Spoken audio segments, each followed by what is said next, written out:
Look at this. I've got the XR now. Feels like it's fresh phone. Yeah, it's brand new. Same size. Ooh, that is it. Ian, have you joined the meeting? I'm in the meeting. Well, I'm looking at the document, so I assume I am. Yes. All right, cool. Very cool. Just like the Georgia Sound. I've never chip on the screen. Got this phone yesterday. Didn't have my AC. I tried it 3 times. Twice last night. And I'm talking bathroom, the other cell to the time full. That's news.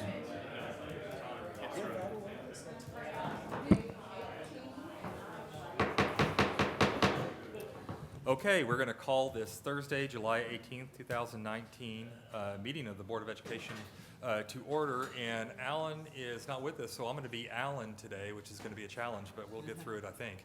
So we're going to start off with the Pledge of Allegiance, and if we could go ahead and stand and face the flag, please. If you'll tell us what grade you're in. I'm in. All right, you ready?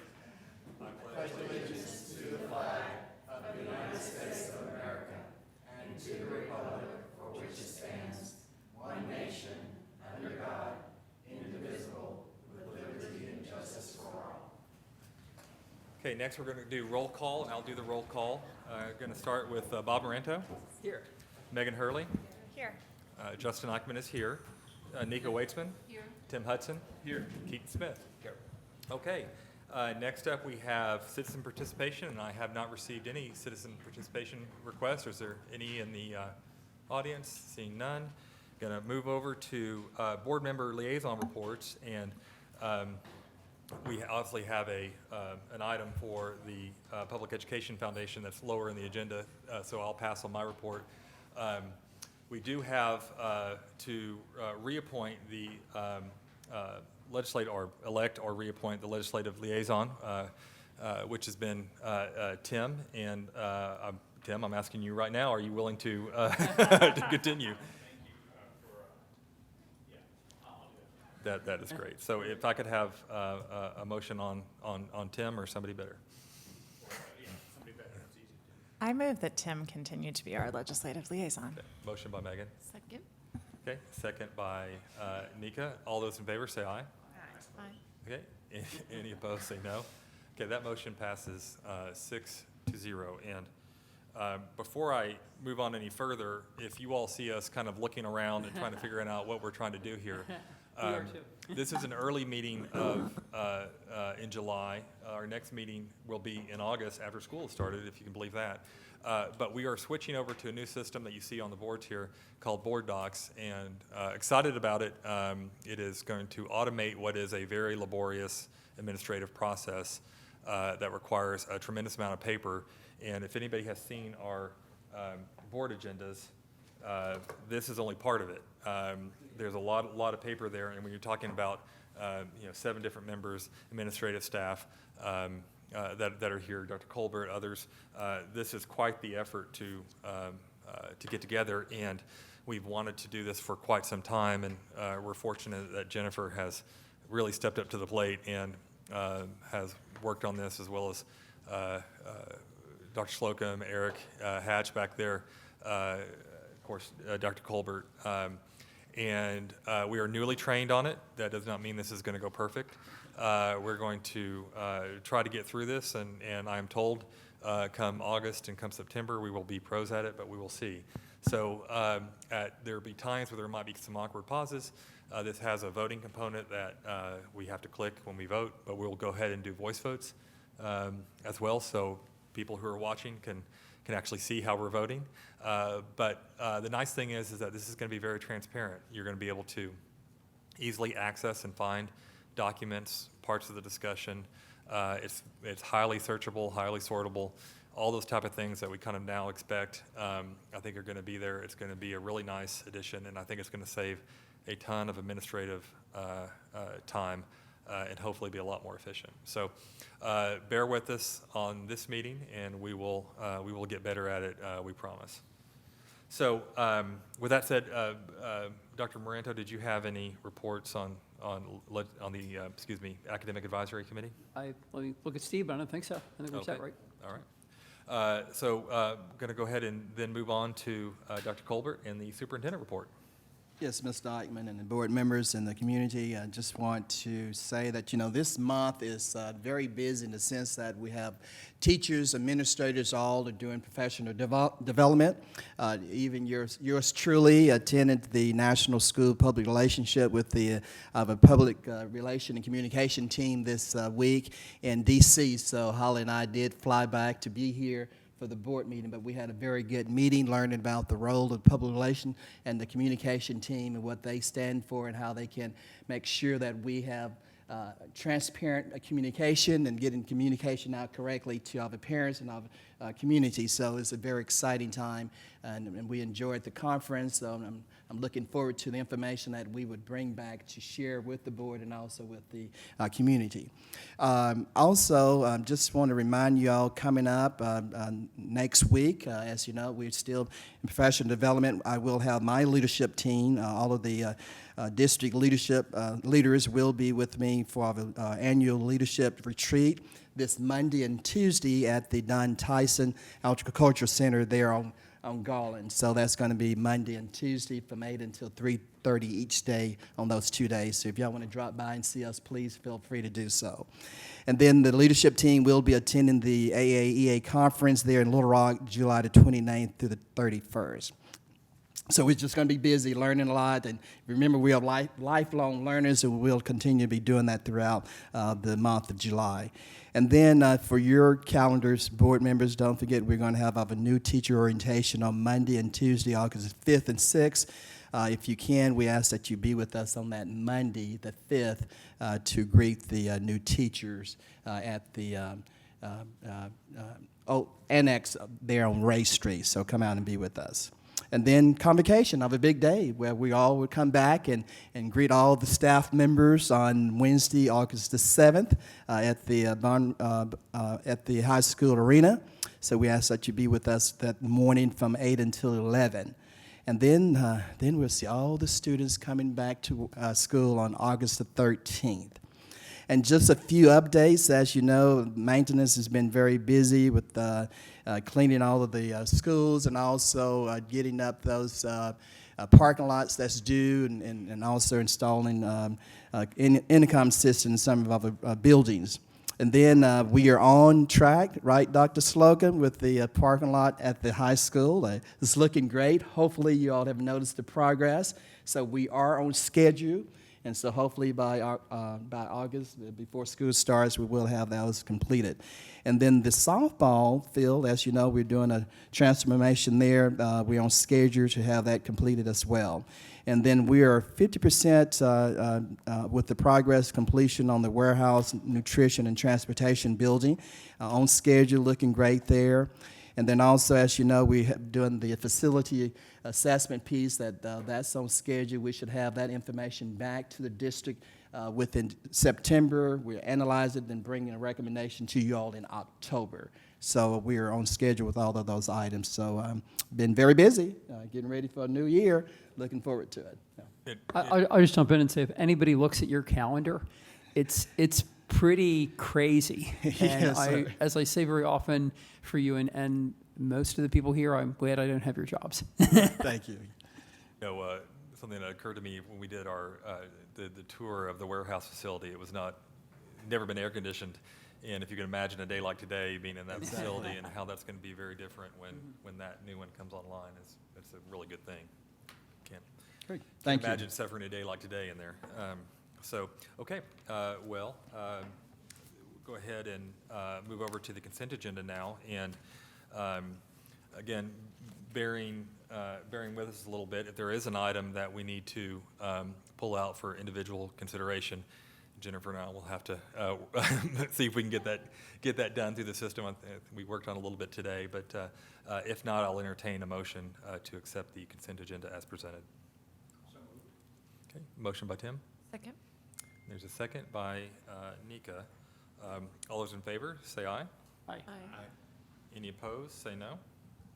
Okay, motion passes 6-0. And if you notice, there's a little thing that we vote on there. Okay, there it is.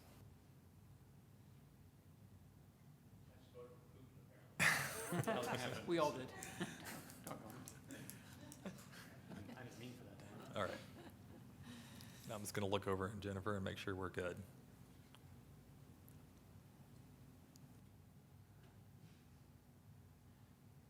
All right. This will speed up, I promise.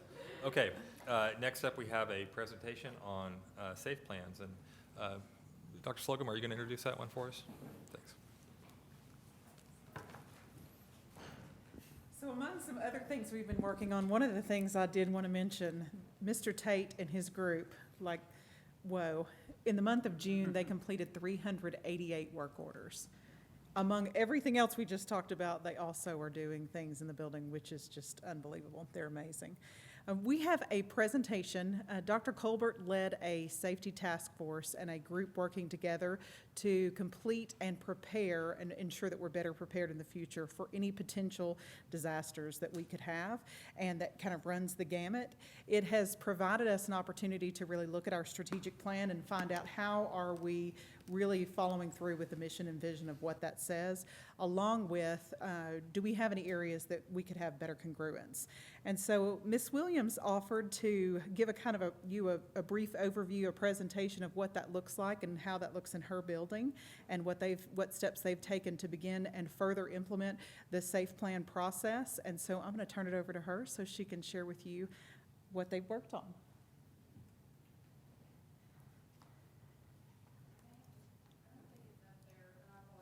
It's okay. On ours. Oh, We have it. this is good. If Right. you, I'll let you log in here. It's like dark teal, right? Oh, Am I logging in? That should be in your drive. See, that's what I thought too. I know, this is the part that's always like, It's usually like 17 guesses. Yay!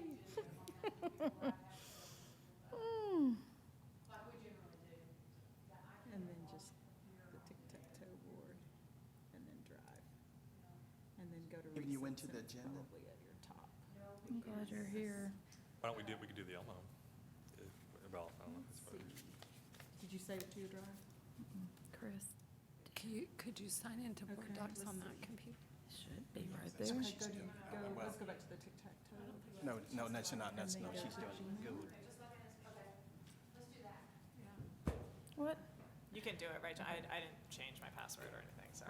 Do I? I Did didn't change anybody mine. not change their password? I didn't change. Oh, you didn't? Yeah. Okay. No, that, I need to do Still that. up over there at Board Docs. I'm gonna do it. Yeah, but I have to open A new. yeah, and so like I'll log in. This is new for us also. I know, Chris. yeah, it's- bear with us. We're Yeah, I learning as we apologize. go. This was my fault. This is not your I should have fault. had this pulled up. Look at that. That's fair. So you're gonna join the No, meeting? She even and then- asked ahead, and I was like, nope, no problem. It's kind of simple, easy. It's gonna be a nice. Wonderful. Yeah, good. it's Yeah. perfect. Once she gets it signed. And I think I can There you send go. her out So. in here, and then you can drive. I'm gonna change Okay. this. I need to do this thing. There you go. And you should be able to just arrow forward. Okay. Awesome. Perfect. Thank you. Thank you, Dr. Colbert, and Fayetteville Board of Education, for allowing me to present our safe plan presentation to you today. As Dr. Slocum said, my name is Heather Williams, and I'm the assistant principal at Butterfield Trail Elementary. I will be entering my 18th year in the district coming up. My goal today is to offer each of you several ideas on how a building in the district is using the new software to ensure that safety of our students and staff based on an assessment with the ERIP consultant that was concluded with myself at our building on March 29th of 2018. On the first slide, the state mandates fire, tornado, and active shooter drills as multiple times each year. But the building-wide discussions of emergency communication protocols and first aid procedures are usually up to the building leaders to emphasize and practice. This program has been invaluable in condensing all of the emergency management procedures into one place for our team in our building. And this past year was my first year to coordinate the safety plan in my building. Along with Ms. Folsom and myself, I asked Bo Mabry, he is one of our physical education teachers, to join us in this endeavor. He's a licensed EMT, and he's trained in urban search and rescue, and he also has a master's degree in disaster preparedness and emergency management from Arkansas State. So Coach Mabry and Ms. Folsom and myself sat down as a preliminary team to look through our data that was done based on the assessment on the 28th of 2018. And after that, the two main areas that were brought to light through our plan research is the large number of entrance and exit doors we have in our building. We have 14 entrance and exit doors to our building. That doesn't include the 2 for the physical education gym or the 3 that are in the courtyards that can be accessed to also. The other thing that the 3 of us noted is we had an evacuation plan for our south side of the building, but we did not have an evacuation plan for the north side of the building. So our safety committee will develop response guides to this in August when we get back.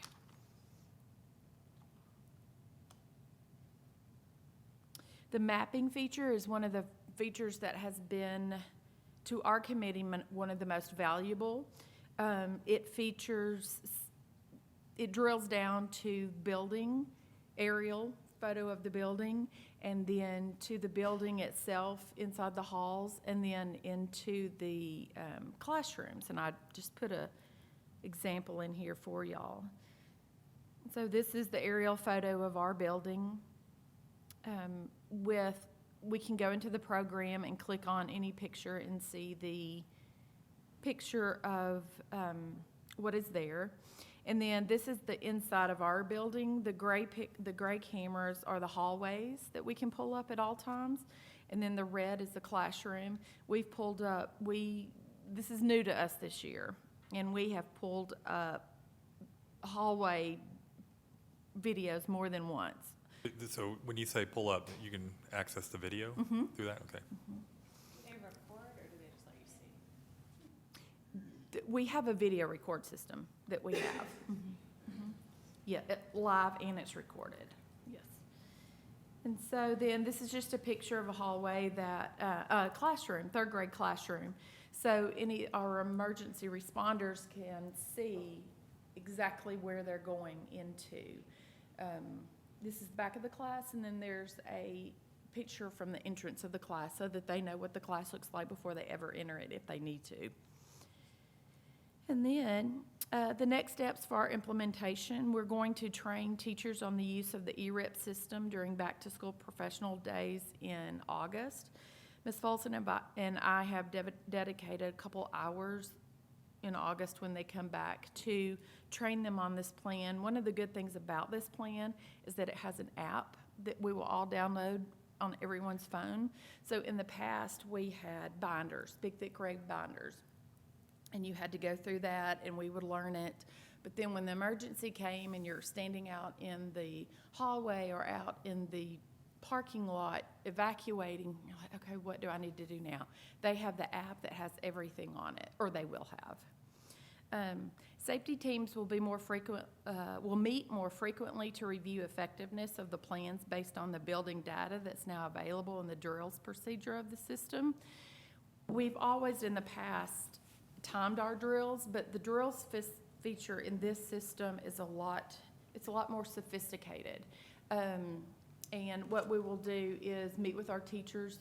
What Ms. Folsom and I have decided to meet with our teachers monthly after each drill with the committee team and go through and look at the weaknesses and the strengths based on the data in the system. It'll time us. And The last thing we're going to do is share building plans with our individual SROs and approved local emergency management authorities for increased knowledge of building specifics such as the maps and the rooms. For that last part being something that came from the task force, right? That kind of knowledge, I remember when we went to the joint exercise at FHS, they mentioned mapping being, and having a knowledge and understanding of how to get from point A to point B in the buildings is very important. Mapping is a key feature that we've been able to use. I'm sorry, I'll probably miss this, but the gray are the cameras, and what's the pink? The pink The tints? classroom. Okay, so Cameras that's, in the classroom. The gray are the hallways. Your cameras too. In the okay, classroom. Gotcha, all right. So I have pulled up multiple times. For example, we had an incident to the right of the third courtyard. It's all labeled. You just can't see it because this is a static picture. But the cameras show north, south, east, and west of every hallway. And then the classroom, like I said, have two pictures, one looking into the classroom from the doorway, and one at the back of the classroom looking towards the doorway.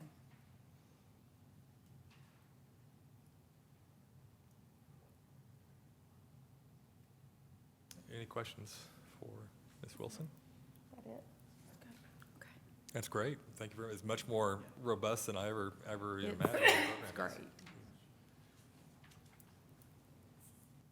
Me? Yes, go ahead, yeah. Yes, sir. Yes, sir. I will tell you that each group has taken this so seriously. They've spent a lot of time. We offer them work time to be able to work on these plans live and in person. So although they didn't have to go and upload and take all of the photos, a lot of that footwork we tried to do for them. We tried to provide the blueprint of what it would look like, but then they had autonomy to make specification changes that would need to change based on the building layout or the building size or the students or how many ride the bus, how many don't ride the bus, car, walkers, all of those things. So I think it has been it's been a good piece for us to go through the process. It's not perfect. You know, we have to start somewhere, but we have a concerted effort that we're going to continue to go through and make revisions as we go. So our goal was to have all of the plans in by the end of June. And then the next step is to kind of go through the revision process, meaning actually now we need to live with the plan, see how it works for our needs, and then make changes going forward from there. So it is nothing that you're ever finished with. It's something that's always evolving, and as we know or have new information, that's when we're able to make changes to make it even better. So any questions that you have? Can I ask a quick question? Yes, sir. When you roll this out to the rest of your building, and maybe you already have, or it sounds like you're about to do the app download thing, I'd just love to hear your thoughts on how because now you've had a building level team working on this, and now you're sharing this work and this plan with the rest of the team there, and I'm just curious how you're planning to communicate that and make sure everyone downloads the app, and just kind of what your thoughts are. I'm not real sure which date in August that Ms. Folsom and I have set aside a couple hours, but we're going to go through, myself, Ms. Folsom, and Coach Mabry, and show them what we had in the past, the binder, and now show them our new program, how to use the program, and then what the three of us have done to edit the program to meet our needs. There's a whole huge section on just implementation and incident commands in there that we're going to cover with our teachers. We've told them in the past we're going to go down to so-and-so if this happens, but it is written out strategically, verbatim, as to who does what, when they do it, and how they do it in this program. And so we're going to go over all that and then edit it, tweak it there with the teachers, and then have them download the app as we're there, and then look through the app with our tech person and just kind of play with it there. But we will use it before school, before the kids come back. For your leadership. And will they use that during drills? Like, will they practice? Is the use of the app part of drills? They can. They can, yeah. it's if, a lot of time, we practice, like I said, tornado, active shooter, and fire drill so much. We're going to practice more off-campus evacuations and different incidents. Like one thing the consultant told me is we're practicing, leaving the building evacuation plans, but they do what's called a reversal evacuation plan, which is what they suggest practice, which is everybody's at the playground and then you have an incident. What does everybody do? We've never done that. We've never thought of doing that. And so we'll do things like that. And that's where on recess duty, they'll have their phones and they'll have their app. At least it'll help them not have to remember everything that's in a red book. You've got a kind of cheat sheet right there. I think the other thing that Safe Plan has done as a whole is start some conversations that we wouldn't have had otherwise. There's this Nobel Peace Prize winner, Dr. Kahneman, and he talks about this focusing illusion. Like when you're trying to buy a car, that's all you see is that car on the road after you buy it, and you're like, there's tons of these.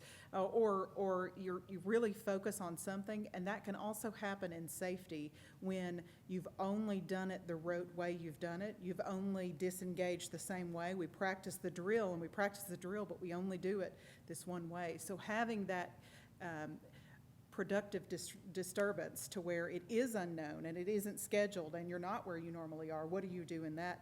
And trying to practice it in different ways. Some of the biggest value I think we've had out of this tool, the tool is amazing, which is great, but it's been, I think, even the conversations from the tool, talking through that, sitting down face to face with the principal and them saying, well, what if this or what if that? And I know you can what if, but as many scenarios as we can run through, I think only helps us to be more proficient if something were to happen for us to be able to react.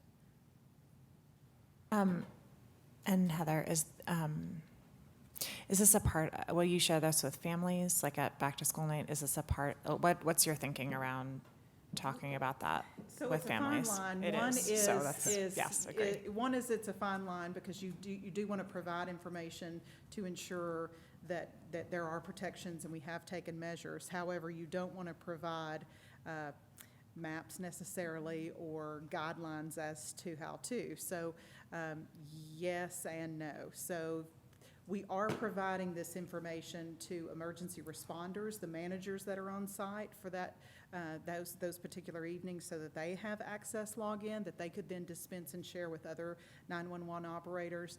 Our SROs also have access to the plans, which is also helpful, and we have a great relationship with Sergeant Mackey and his team.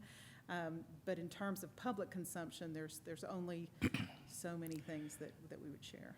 I guess I certainly wouldn't recommend maps, but I wonder about any conversation at back to school night around safe, just because I know that's such a concern for parents, that just some kind of reassurance that we have updated our plans, even if we aren't going to give a ton of specifics around how that works. And yes.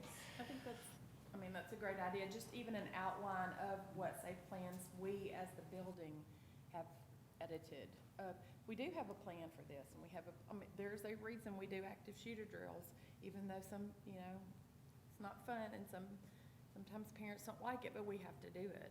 And I think parents are so eager for common language with the school, so that when a kid comes home and is like, we practiced like an active shooter drill, right, for like a kindergartner is a big deal. And if home and school aren't speaking the same language around that, how we can do better to come. From code words to actual true language of what it is. And I understand when we went through the phase of code words, it was for that protection, not to alarm anyone, but you should be alarmed. Like, this would be the time to be alarmed. And so us moving to more of that real language, and I think that Fayetteville was ahead of the game in that. We've taken some of those things and now we've stood it up electronically, but being more aware of it will also help us to know we might need to make a change to this or that, and that will happen live and in person as the year progresses. Question about all the cameras. It's astounding to see how many circles there are in a building, and I know that costs considerable money. Lifespan of these devices and maintenance and so forth. Are we experiencing any major downtime or issues where you just aren't doing what they should be doing? Yes and no. Mr. Hatch is our expert. We had a 3-year rollout plan to work through the schools, not only with cameras, but also door access. How am I getting in or getting out of the building? The cameras and us being able to do some of that work, it lessens the labor cost, which helps. But it is part of our budget. It's part of kind of our next steps. We have this summer's cameras and installation in terms of doors that we're going through. I believe we're at Root right now. We're at Root this morning. At Root this morning, and I believe we're at Holcomb on Monday. Yes, Holcomb on Monday, and so working through the next group. And then we do have schools that have some devices. We have gone through some devices where we feel like we would not have purchased those again, but also another factor is as technology progresses, the cameras get better, they get cheaper, and so we are replacing up versus down.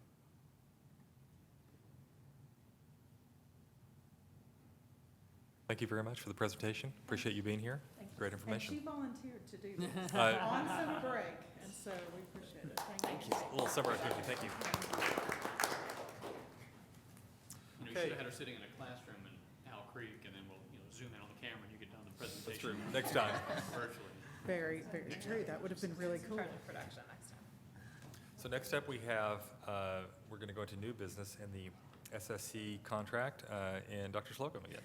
Yes, yes.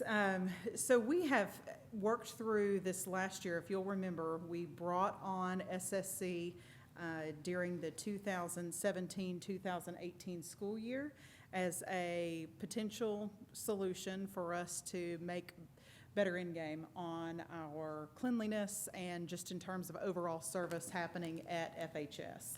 And when that contract came to play, I know that Dr. Colbert has much more information about that than I do, but from what I've learned, when we initially made that switch, we were understaffed at the high school, severely understaffed for custodial services. And so we felt like, based on that decision and lack of staff, that we felt like we needed to move forward at that time with SSC. And Mr. Tim Tyler with SSC has been phenomenal to work with. He has, we've met, we've tried to address the issues that have come forward and come up throughout the year, but they have also had their struggles in leading and going through the process of taking over the high school. And so based on some feedback and then some conversations, we sat down and had a meeting and we talked about what if this could be potentially a joint process, meaning Fayetteville Public Schools taking over some of those services again, and in addition, keeping SSC on as a partial contract, us taking some over and SSC taking some of that work over. And I feel like our difficulties, which SSC brought up, Mr. Tyler brought up, and also Mr. Tate, Mr. Flickinger brought up, is just the difficulty of how you manage that. Who's on first, who's actually in charge, who's with this group, who's with that group, some of those issues. One of the things that I feel like that we had that was different between FHS when FHS had FPS employees there versus SSC employees, that is a perceptual piece that I'm sharing with you that teachers have shared with me, is they don't feel like that level of relationship is there as it has been in the past.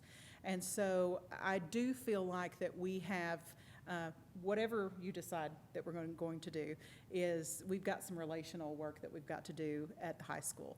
I don't know that it has always been positive, and I'm not saying it's always just been with SSC. I'm saying some of this, I believe, stems from prior practice as well.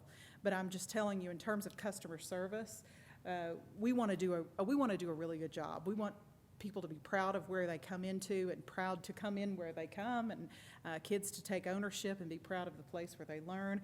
And fair or not fair, the way that the building looks, true or not, it is the reflection of what's happening in the building.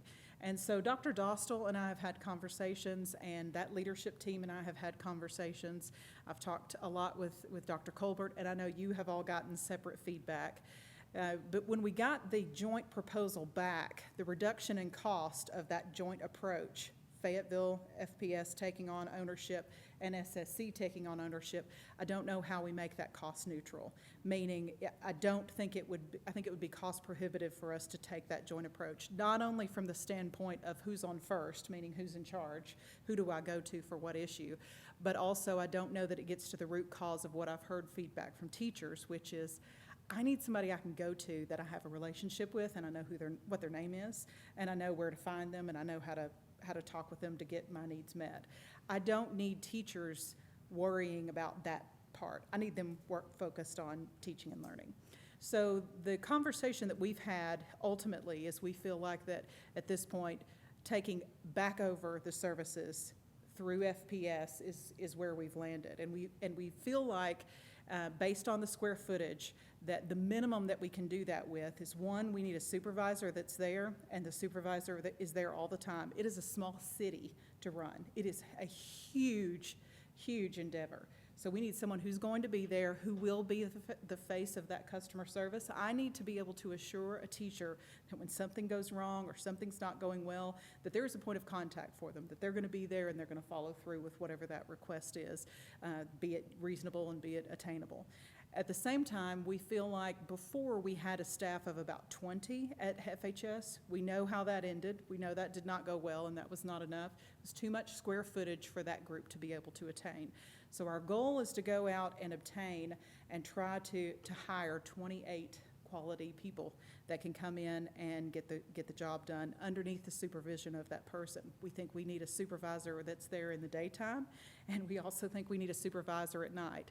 FHS does not close. It is a 24/7 operation that is live and living and kicking all the time. So even if we're not having school, we are constantly having an event, or we're hosting an event, or it's being rented out for some event that the community would like to have. And we want it to be a livable space, a breathable space. But I'm bringing to you some of the things I've heard from feedback from teachers. And if we're really going to provide a quality place for people to work, that is another layer, not just to be able to park in the parking lot, but to walk in and know that your classroom is cared for and that you're being taken care of.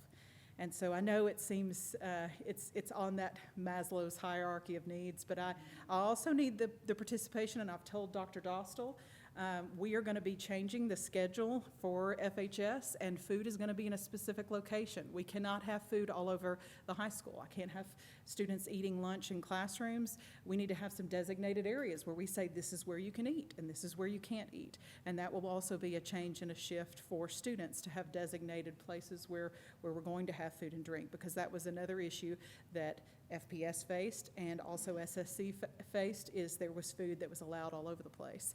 And so that's going to be a change for next year. Regardless of what we do, that's a positive that we need to put in place. In addition, we also need to have our administrators and teachers who are out, who are helping us to watch those spaces. So that is the information I have to share with you concerning SSC. And again, the partnership that we've had with Mr. Tyler, he has worked with us in every way imaginable. Mr. Flickinger has done a phenomenal job in managing the process, but that's where we feel like we are currently. And go ahead and state our recommendation again to the board so they can know. Yes. So our recommendation is to move forward with hiring 2 supervisors, a day supervisor, a night supervisor, with a total of 28 employees to be part of the custodial staff that would be housed at FHS and be part of the FHS team.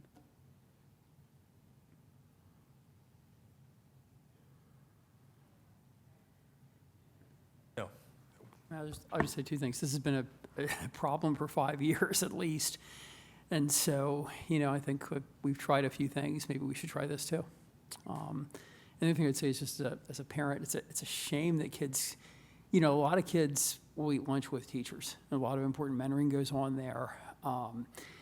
And part of the reason the building was built the way it was the idea that there would be those sort of informal connections with spaces for that. So maybe we have to do that, but it's kind of a shame, and I think we should really think carefully about whether there are things we can do during the school day to replace that with maybe other mentoring opportunities. I mean, if you just assign a mentor, it doesn't work. Homeroom is kind of mixed. you kind of need to seek out the person who gets you. And so I think we're really losing something there. Maybe we have to, maybe there isn't a choice to it, but I do think we need to think carefully about ways to fill that gap in. And one of the things I think Dr. Dostal has been thoughtful about is he doesn't want to lose the mentorship piece. So I'm not talking about the times where we're both sitting down for lunch, I'm the instructor, and they're the student, and we're having purposeful conversation over lunch. I'm talking about empty classrooms that Yeah, okay. kids are hanging out Yeah. in, eating, and then we find the, Residue. yeah, after it's over, Yeah. then there's ketchup or whatever has happened on the wall, and no one was in there. The teacher's just returning to her class to do her next group is coming in the door, and there's this mess on the wall. And so it's not really fair to the teachers. We've got to protect, so we want an open space, but we also have to have some protections for the teacher to know, I can leave this area and I'm going to come back and it's not going to be in disarray when I return, because I've gone to lunch for 20 minutes or 30 minutes. So finding a happy medium is, I guess, what our end goal is finding a way that we can still foster mentorships, but at the same time, a teacher can be assured that she can leave a room and come back to her classroom in the shape that she left it in. We feel confident we can hire 28 people? That's that's a daunting. Yes, sir. That is good. We're going to do our dead level best. Obviously, we need permissions to do that. The caveat here is if we provide notice to SSC, we have to provide 60 days notice for the contract to end. So you can imagine what's going to happen. We're going to have some overlap, because if you found out tomorrow that the contract was going to end in the next 60 days, what would you do? You're going to jump ship. You're not going to stay in a position that you know is on a short end time frame. And so we need to on-ramp as quickly as possible. So there will be some layover. Additionally, we don't own any equipment in that building. And I can tell you that what we would be purchasing, the rest of the equipment from SSC would be my recommendation. I cannot buy it cheaper. It has only been used for 1 year. It is in great condition. And I have to have equipment to be able to run the things that we need to run at night. So 2 unanticipated costs would be any overlap we have in the next 60 days, and also the purchase of the rest of that equipment. That's something that we will have to either pay out over time, over the next several years of the contract with SSC, or we purchase it all at once. And I have to have equipment to be able to clean. So I can go purchase it separately, but I will not be able to get it that cheap. What happened to all the equipment that we had? That last equipment year? has been moved Absorbed. and just Still in the distributed district? into other places. Yes, ma'am. Along with employees, as people have retired or people have moved into, so all of those employees have already been reabsorbed into the district. So we don't have a set of employees that are sitting somewhere that are not being utilized. I mean, to Justin's question, I feel like what we were told is that we definitely wouldn't be able to hire those people, and that the benefit to contracting out was that those people worked in multiple buildings around, so that if we end that contract, that won't suddenly flood the market with labor. I mean, do we have any kind of new incentives for hiring? Are we, like, when you say we need permissions to do that? I need permissions to say, if you get this influx of like, wow, what is happening as custodian, and Mr. Flickinger is able to find 13 and we recommend 13, that you know I'm not just having a feeding frenzy on, it's purposeful. There's a reason that we're doing that. And that overlap time, what worries me is I don't want to see any net loss of service. And so I know SSC will do everything they can on their end to keep it lifted up and to help on their end. At the same time, we're going to do what we can as quickly as we can to onboard. So as much transition time as we can have would be helpful. At the same time, Mr. Flickinger has done an amazing job. We've really tried to hire quality people every time the last year. I can tell you that unequivocally. We've done a 360 with custodial services. I feel like we have some really great people. At the same time, I can't go through and pick these really great people and then leave those buildings unattended. So, We have a plan B, like if we are like, we don't have a contract and now we hired 16 people, like, Yes. what are we gonna do to keep the high school clean? yeah, so the contract continues with SSC until we provide notice. So that is one caveat or Plan B. The other is we do have employees that are in the district, however, they are caring for their buildings. We're gonna do our very best. I don't have a great Plan B to tell you, yes, it's solved, and there's people that are standing outside the door to do this job. It's a tough job, and our employment rate, frankly, does not help us. Right. It is so Right. I mean, incredibly it's a low. very tight So, market. we have done some different techniques to be able to recruit and to hire our current positions. We would employ those same techniques along with additional others to go forward if we're given that charge. But I do want to give good service. I don't like, it bothers me, like, really Well, bothers yeah, me. I mean- I want it to go well, I want it to do well, and I know SSC wanted the same thing. They want it to go well, and they want it to be done well also. But it's a vested interest. It's in your backyard, and I want it to be right. I want to be able to talk to a high school teacher and hear positive comments. I want him to get great emails, or no emails about it, which is preferred. More realistic. Yes. And Megan, we do have floaters and subs, so we would try to utilize those people to fill in until we do staff, the custodian staff there at the high school. So we will be using them as well. It's going to take time, but I think we can do it, so. I remember when we talked about this, what was that, 3 years ago or 4 years ago? I don't remember the exact Come twice in year. 4 years.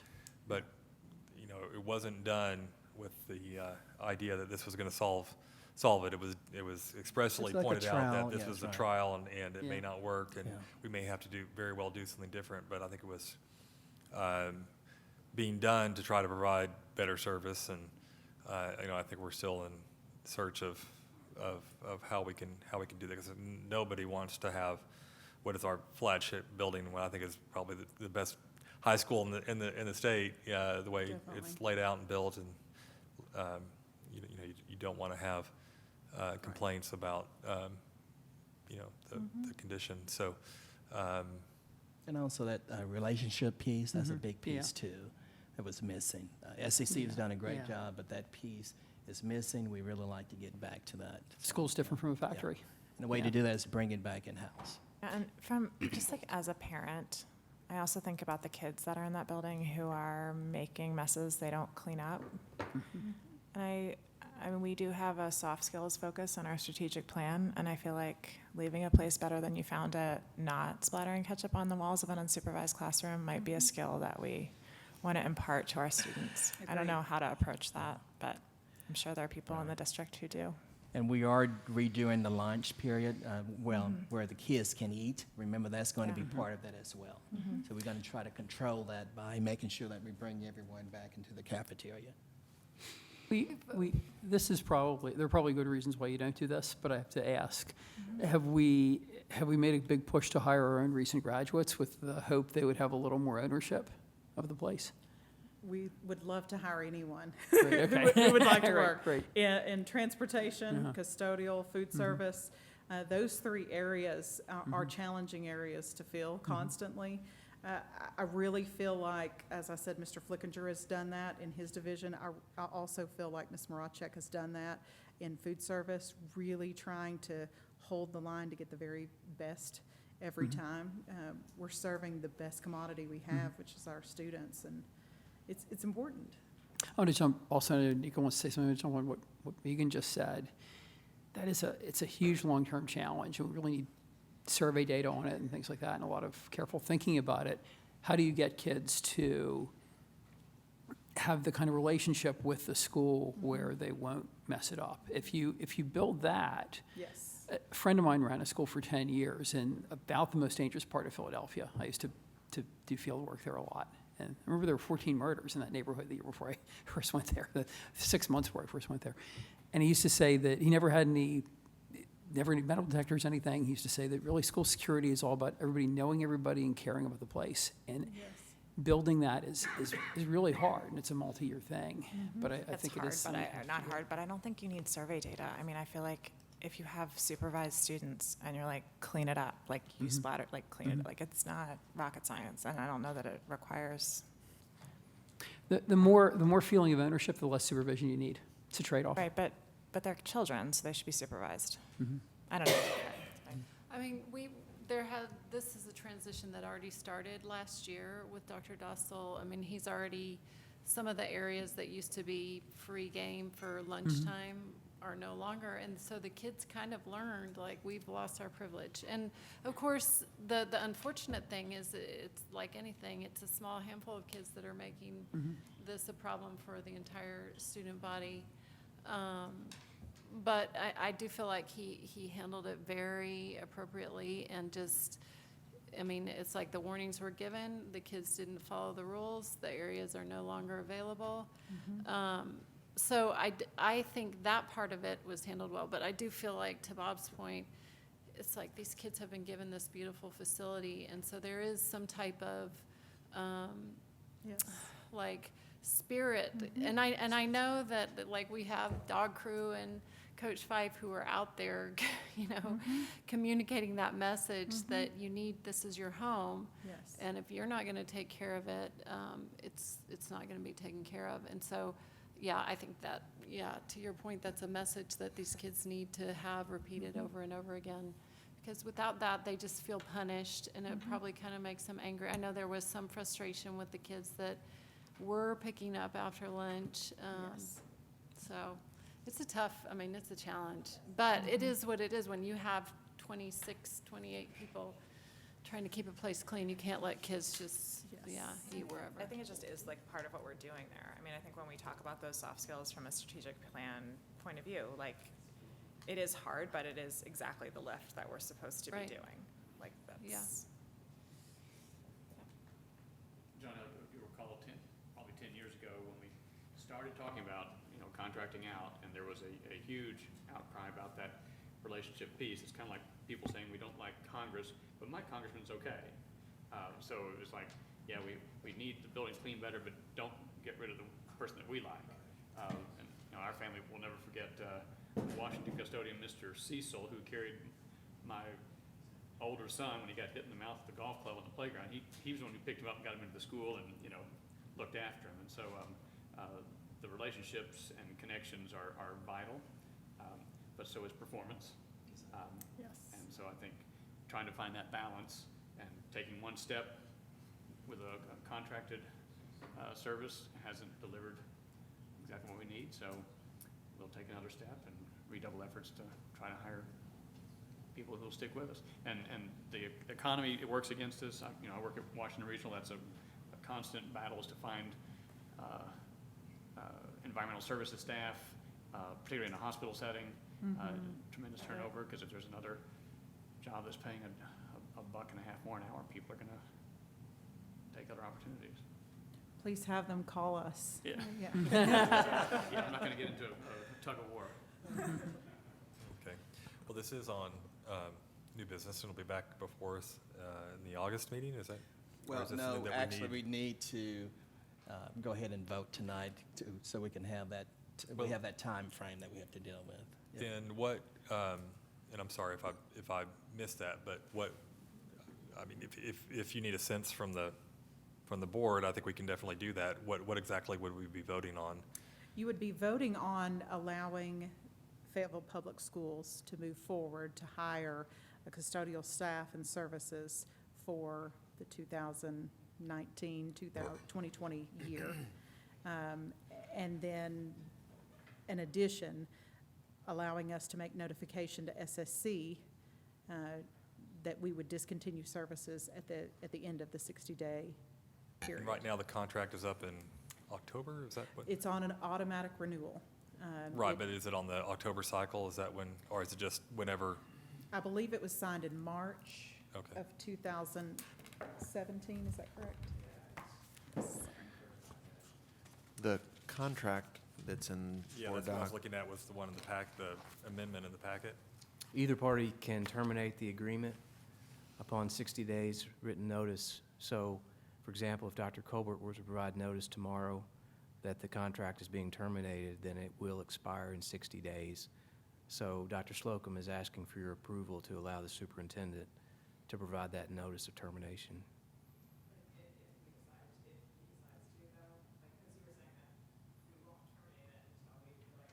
Staff it, or we're gonna terminate it, We're gonna and ter- then we're we're gonna gonna hope we terminate. can staff it.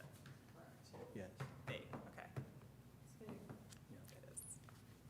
Sorry, we can all just go over there and clean it up. Team effort.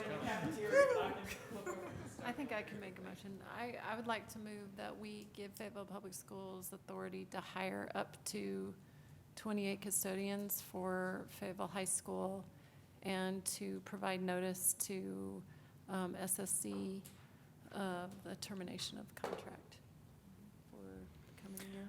I'll second that.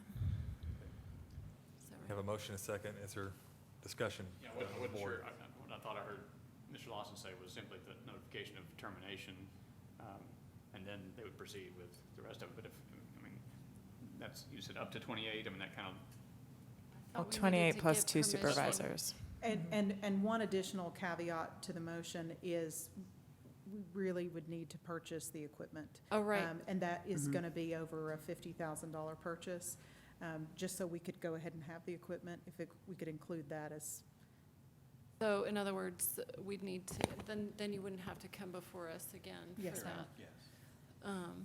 So 28 So custodians.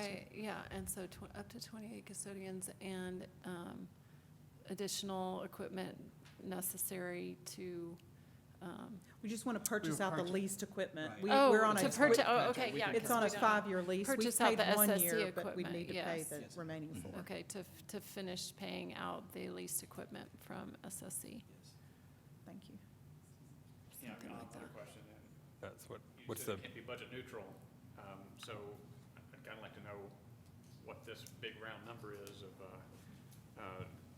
sound, new employees, new salary or hourly wage costs as well as the Assets, lease yeah. equipment.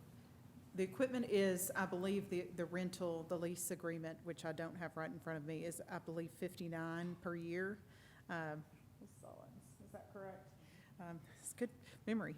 59,000 a year, and so we would need to pay out the remaining 4 years. So that's one line item. The second would be dependent on who we hire and where they would fall on the salary schedule for custodians. And that, I don't yet know that answer. I do know that supervisors are paid slightly higher than custodial staff.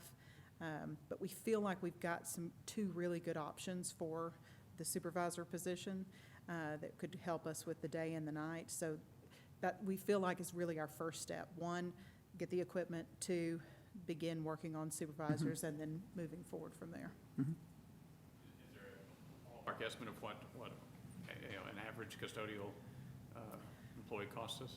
Glenda, Well, and while Greg, I'm phoning a friend who's phoning a friend. but while Glenda and Greg look that up, it looks like we're paying $671,000 a year That for Current- custodial currently, or Current- did that contract for the high school is, no. currently for the high school, we pay 9. What is the current? 997? What are you asking? For the current contract for SSC? It's 68 a month, so, yeah, 68,000 a month. 68,000 a month, close to 900. Ish a year. So the $200,000 So- or whatever, $250 for equipment, just to put that in context. So That's the 671 that you see was us splitting Okay. and them taking half and us taking half. And what I was saying is that reduction was not enough off of that nearly $1 million price tag to be able to say, well, we could afford to have you do half and we could afford to then hire and staff half and then purchase out the equipment. It would be really difficult for us to do that. And if that is the price point, at that point, that told us, I don't know how we would make this combined effort work. It would be Yeah, hard. I guess all I mean there is that if we're thinking about 59 times 4, which is whatever that is, as like a lot of money, but if we're for the equipment plus staffing and we're already paying $900,000 a year, just, But to there be will be some transparent about that. overlap, because we will still have the contractual obligations happening at the same time we're onboarding employees, similar to when but we for went. 2 months, right? I mean, you Correct. said 60 days. Correct. But similar to when we were offboarding. So as we were moving employees around and we were bringing on SSC, it was the same issue in reverse. So that same experience would happen on this end. So with the, I understand the need, the urgency, the desire, but I don't, I mean, it's, you know, I'm not the mathematician in the room, but I'd like to have some sense of what this looks like. yeah, with the custodian, it'd be about $36K for the custodian with benefits. Then when you throw in the equipment, it comes to about $1,800,000 total.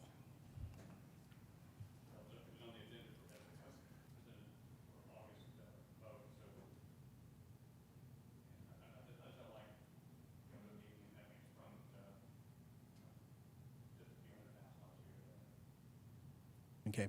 If you want to, we can go ahead. Motion in a second, so we can move on, but I'm just ready for my concern. Well, I'd like to maybe talk this through just for another moment if we could, because I'm mindful of the urgency maybe, but also of the desire to know what we're dealing with. Dr. Colbert, you were mentioning a possibility.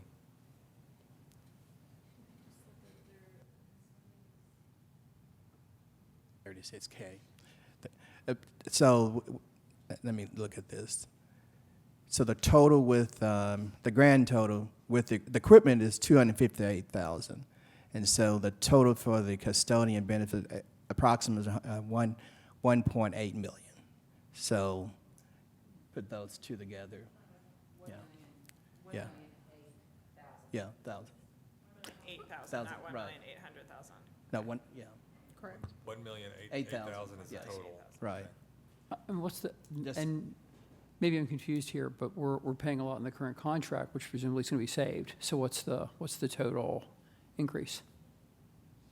Well, they were saying that it's $900,000 Okay, currently for the contract, okay. and now it's $1,008,000 if we do away with the contract, but there'll be some. Some overlap, right? Right, Two- which would be a 2 little months, more yeah. than that until we take it over completely. Yes. And the equipment, purchasing the equipment, which Oh. would be a one-time. So the takeaway is that it's gonna cost about $100,000 more a year to do it in-house than it would do not outhouse, forget that. Not out of house, Outsourced. Out of house. Outsourced. Outsourced, initially. But once we own that equipment, it will be less per year and also Potentially. Potentially depending on how people done age. more effectively. The possibly. lifespan of the equipment's 5 years or so, right? Yes, Hard to say. sir. I'm Hard gonna to say. And until it breaks, and that it isn't. Okay. Yes, sir. Great. It is in good shape now. We would convert products onto what we use and what we order in bulk, which would Oh, lessen right. the cost. Right. We would convert the equipment to run what we run in every other building. That's just for continuity, and as we order, we can maximize the price. Can you explain the equipment lease again? Currently, it's leased from who to who, and then we're buying it out, or? So the equipment that we had at FHS was dispensed across the district and is being used in other schools. When SSC came on in March of 2018, they bought brand-new equipment, and they leased it to the school, and we pay about a $59,000 payment every year for the lease. So it was broken into chunks over a 5-year lease. And with this change, if we opted to take the services back, I would need equipment in the school, and we would have to buy out and purchase the remainder of the equipment.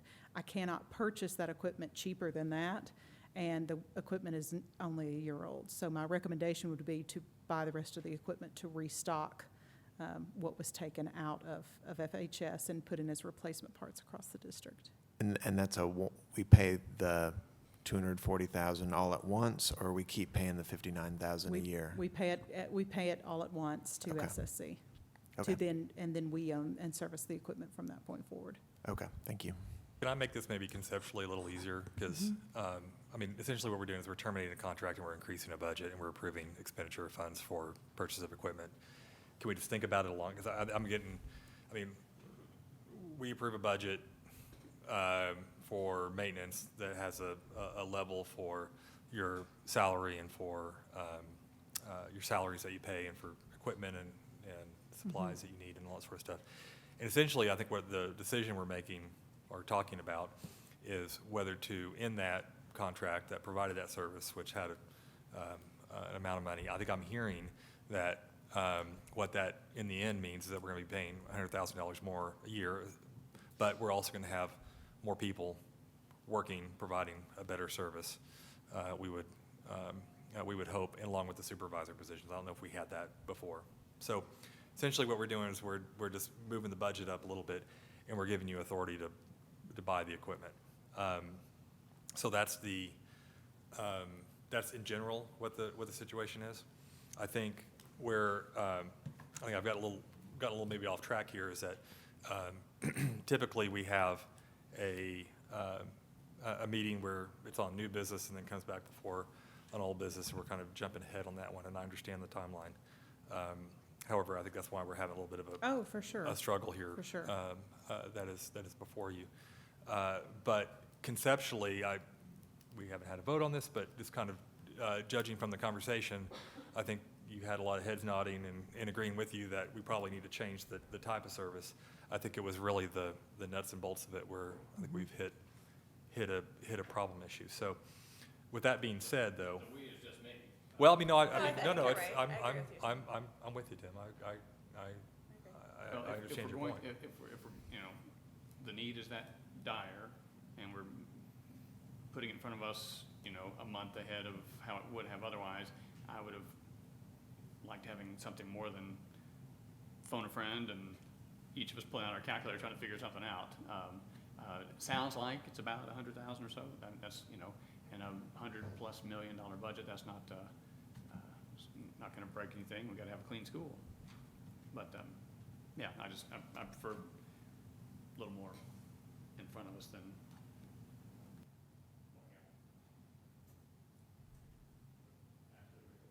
I think it's just gotten to a point over at the high school, I mean, I guess this is where I'm coming from, Tim, on that, is that it's just gotten to a point where that we just need to make a change. And, I mean, I've just gotten enough feedback, as Dr. Slocum has as well, that we can't stick with the status quo. And so, based on some conversations that I've had with Dr. Colbert and Dr. Slocum and others, I just feel like they've done their due diligence to figure out an alternative, that it is going to cost more money, but it's at the same time it's necessary to do the job right. So I feel like, yeah, it's hard to put a number on it, and it probably is. It would be nice to have something more concrete, but at the same time, that number is gonna be a little bit fluctuating, I think, especially since we're gonna have to hire people gradually. So I guess, just speaking for myself, I feel comfortable with moving forward in spite of a little bit of uncertainty, just because I feel like it's an urgent situation. And I do feel like you guys are taking a very responsible approach to it. So that's my perspective on it. I tend to agree, and it's been a problem for years. This is our third bite at the apple, I think. Normally, I like stability. I think the worst thing is when an organization shifts all the time, but I think I think this probably does need to be done, and I know that John Allen is going to put a lot of work into this, and I'm willing to give it a try. Okay. Well, we do have a motion and a second, I think. Jennifer, did you get that down? I have written my notes. Okay, well, I don't know that I know that I had to change it. I can borrow it. You guys want to bear with me for a second? well, I think. Well, I don't know that we are changing it. Yeah, I think what the motion was to provide notice under the contract go forward with bringing those services in-house, which is a staffing.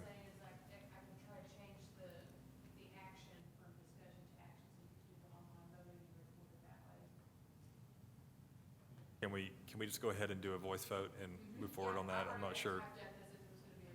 Let's do that, at least for this meeting, and we'll work out the kinks in that part of it. So, I'm sorry, is there any more discussion from us? Does everybody feel like they can move forward? Over here, okay. Any discussion from the floor? All right, all those in favor, say aye. Aye. Aye. Any opposed, say no. No. Okay, so records is 5-1. Motion passes. Next up is old business, the school level improvement plan. And this was an item that Dr. Weaver came and presented to us last month. It's on our agenda for action tonight. So I'll turn it back over to Dr. Weaver. Thank you. Tonight I have with me Mickey McFetridge, our Director of Federal Programs, and he was the one who led this process with principals, and principals led it with their school teams. So tonight I'm here to take any questions from the board about the newly named by the state School Level Improvement Plan, or SLIP. Stephen, you've been through a lot of these over the years, right? Over the years that I've been here, yes. How is this, you think, different, similar? We think that it provides teacher voice, teacher leadership. We feel like it is more focused. Some of the other plans in the past, just the way the state template was almost compliance. So Mickey and I feel like, and the principals feel like it's something that's more attainable. You combine that with the district's strategic plan that will be rolled out at convocation by the superintendent, and I think we have what the community wants, is a great plan for continuous improvement. The state made it sort of easier, or I thought it was mostly us doing a better job, but you think the state also helped a little bit? Well, we'll give our teachers a lot of credit where credit is due, but we do feel like the state has made some revisions as well. Well, we did go through this the last meeting. I don't know if there was any changes in the interim or any questions that you received, but does anybody have anything further for Dr. Weaver? I was just really impressed. I think that there was a lot of specificity, way more than you usually see on these things. A lot of the goals are really pretty challenging, but I think there's nothing wrong with setting a high goal and knowing that you might not quite make it, and that's okay.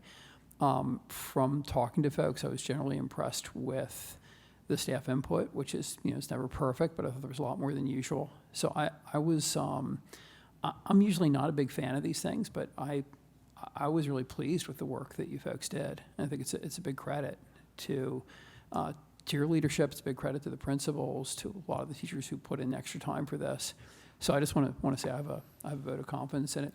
Of course, I'm a critic, so one little thing I'd say is just, and this is kind of one of my bugaboos, we're not.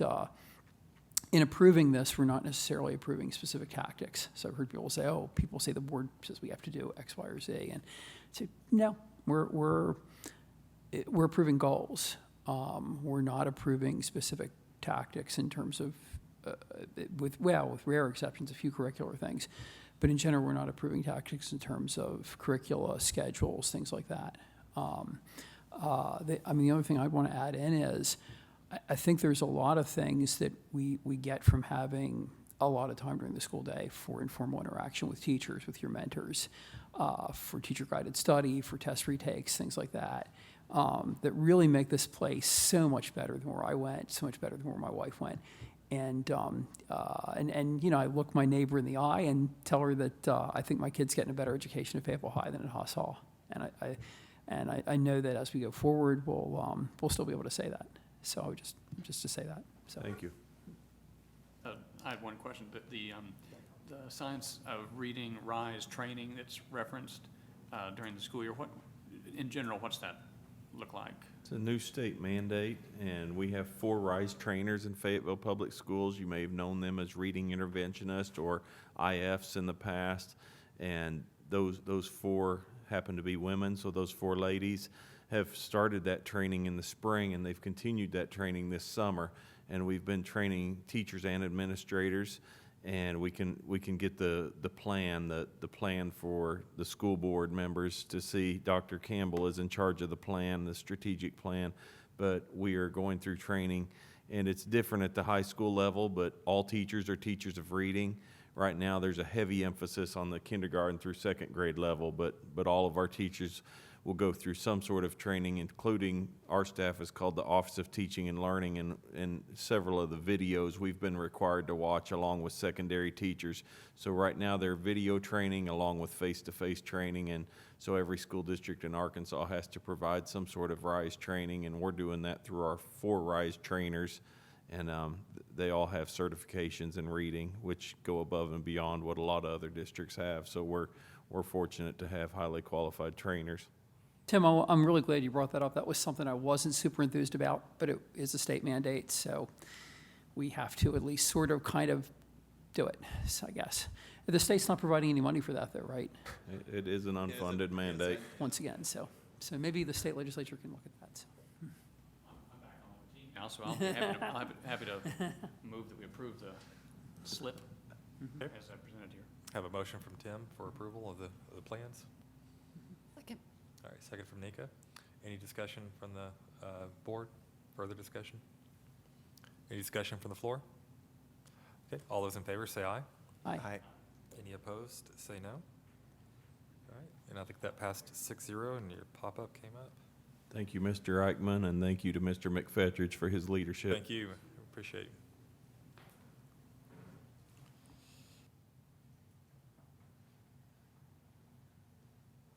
Make eye contact with Jennifer and make sure we're okay. We're good? All right. Next up, in, again, old business, we have the memorandum of understanding with the Fayetteville Public Education Foundation, and see Cambry's here. Again, last month we had discussion. Don't know if there's any, over the last 3 weeks, if there's been any ideas or questions that have come up. Good evening, everybody. Good evening, Cambry. I Thank came you for from an being here. office, I completely spaced out that I was supposed to be here, so I'm glad, Well, nick it's an of ear- time. It was it's like, a- wow, that It's was an great. early, You early meeting. timed that so well, my goodness.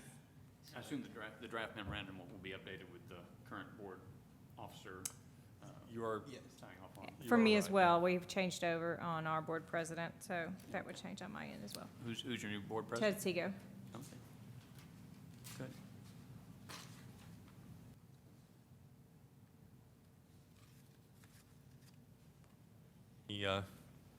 Any questions? If not, we can entertain a motion on the memorandum of understanding. It'd be, I think, a motion to authorize the, I move that we authorize the memorandum of, what's it called? The Fayetteville Public Education Foundation Memorandum of Understanding. okay, I have a motion from Nika. Is there a second? A second from Tim. Any more discussion from the board? Any discussion from the floor? Okay. All those in favor, say aye, please. Aye. Any opposed, say no. All right, motion passes 6-0. Fantastic. So would y'all, are you just going to get back with me on the signatures? How does that work from here Yeah, I on think out? we can Yes, we- work through with Chris, and I know you have to get a few signatures, and we will too, so. Perfect. All right. Thank you very much, guys. Emery, we attended a conference, and I attended a meeting talking about Alumni Nation. Maybe you can use that. Cambry, thank you, appreciate it. And next up is the student handbook, which was sent to us because it's rather large.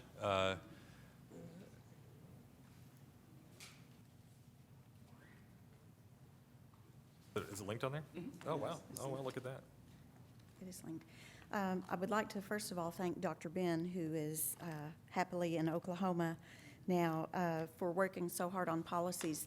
This handbook is a compilation of the policies that you've previously approved throughout the year. So there's nothing new in here, but this is the parent information handbook that will be used with students and parents if you approve it. Will be posted to the website, and we will provide a few hard copies for those parents that request a hard copy. we will provide those to the schools. So I'm here to answer any questions that you may have and ask you to approve this student handbook for use with our parents and students for the 2019-2020 school year. Questions for Dr. Tucker, or do I hear a motion? I move that we approve the student handbook for 2019-2020. Motion by Megan, is there a second? Second. Okay, second by Nika. Any discussion from the board? Any discussion from the floor? Okay, all those in favor say aye, please. Aye. Any opposed, say no. Motion passes. Thank you, Dr. Tucker. Thank you very much, and thank you to Mr. Wilborn, who's not here, for inserting all of the updates, getting it posted to the website. Thank you. Thank you. On the Google Docs process, shortcut to be able to, get to a certain section or page on a long document like that. Your trainer will show you.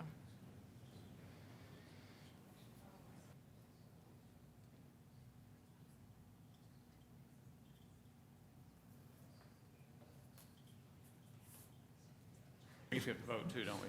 Yeah. Okay, well, I'll just figure Yeah. it out. Yeah. It'd be It's nice a- when you have a 30-page. Oh, absolutely. Yeah. Are you talking about search within a document? Within the document. Yeah. We're just getting to, I think Page it'll 30. still come up in the overall search, that Yeah. little. Do you understand what he's asking? it can wait till. Yeah, I'll get with you. we'll do a little post-mortem briefing on this, but it went well. Yeah, Tim, we'll look into it. and let you Okay, know. so that we have reached the end of the agenda. There is an executive session in which we're going to be interviewing an applicant for the vacant Zone 4 position. And so I think what we'll probably do is take a short break here and then retire into executive session. And if there is any action to take, we will come back in open session for that action. If not, we will just adjourn the meeting. So we're not adjourned, but we will be retiring to executive session after a short break. Thanks.